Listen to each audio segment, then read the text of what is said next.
Pakistan peoples party के chairman Bilal Bhutto Zardari चयो आहे त पीपी हुकूमत पहिरीं दहशतगर्दी जो ख़ात्मो कयो, हाणे शहरनि जी तरक़ी लाइ कमु कयो वेंदो। 100 साल खां पोइ घणी बरसात थी, जंहिं सां शहर मुतासिर थिया।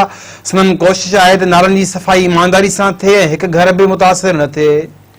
कराची के इलाके नाज़िमाबाद जो दौरो करण खां पोइ केडीए चौरंगी वटि कारकुननि खे ख़िताब कंदे बिलाल भुट्टो ज़रदारी जो चवणु हो त ॾुखियुनि हालतुनि में साथ ॾियण ते हू पीपी जयालनि खे सलाम पेश करे थो। अॻु दहशतगर्दी जो राज ख़तमु कयो वियो, हाणे शहरनि जी तरक़ीअ लाइ कमु कयो वेंदो। बिलाल भुट्टो ज़रदारी चयो त 100 साल खां पोइ ख़तरनाक बरसातूं पवण सबबि शहर मुतासिर थिया। बरसातुनि सबबि मुतासिर थियल इलाइक़नि जे माण्हुनि जो ख़्यालु रखणो पवंदो। अव्हां खे ॿुधाइण चाहियां थो त अॼु वज़ीर आला खे तव्हां जे विच में वठी आयो आहे। जल्द शहरनि जा मसइला हल कया वेंदा।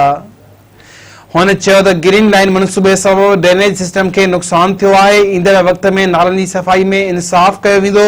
सफ़ाई दौरान कंहिं घर खे न घेरायो वेंदो, पर इम्कानी आफ़तनि खे मुंहुं ॾियण लाइ ईमानदारी जी बि सख़्त ज़रूरत आहे।